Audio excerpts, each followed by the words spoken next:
Project किस्से कविताएं में आपका स्वागत है। आज आपके सामने एक छोटी बच्ची की जो मनोव्यथा है उसको आपके सामने एक लघु कथा के माध्यम से प्रस्तुत कर रहा हूँ। इस लघु कथा का नाम है बतियाती नातिन। दिन भर इंतज़ार करते करते शाम ढलने से पूर्व ही भारत में बैठी नानी का मन उछलना शुरू हो जाता। उसे बहुत लगाव था अपनी छोटी 3 वर्षीय नातिन काव्य से। काव्य के जन्म से पहले ही बेटी के अल्टीमेटम पर नानी को लंबी अवधि के लिए बार बार गुड़गांव आना जाना पड़ता था।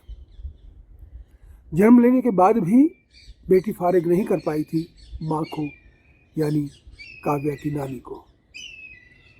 नातिन को कुछ हुआ नहीं कि नानी उसके पास और फिर नानी की गोदी का आनंद लेती हुई जिंदगी के प्रारंभिक पड़ावों को वो पार करने लगी।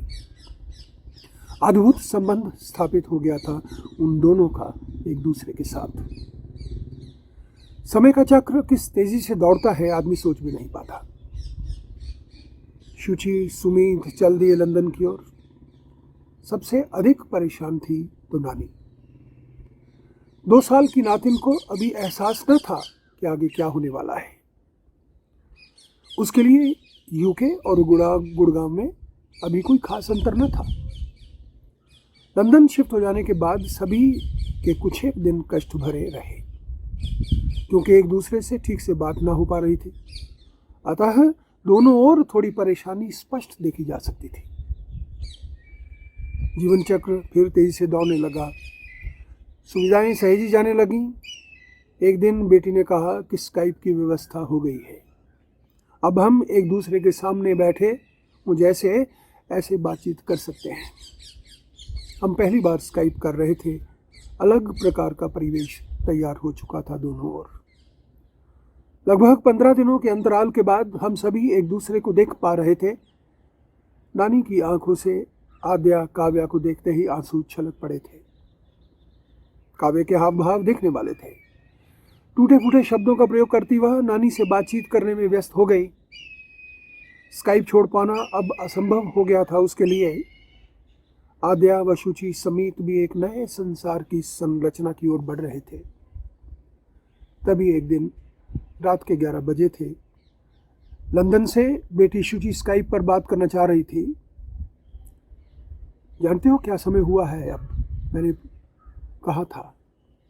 जानती हूँ पापा, पर मैं क्या कर सकती हूँ? काव्या अपनी प्यारी नानी से बात करना चाहती है। फिर भला मैं कैसे नानी और काव्या के बीच आ सकती हूँ? बेटी ने सफाई दी थी। स्काइप हाथ में आते ही काव्या के चेहरे पर मुस्कान देखी जा सकती थी, जो कुछ देर पहले ही लंदन के अपने स्कूल से घर लौटी थी।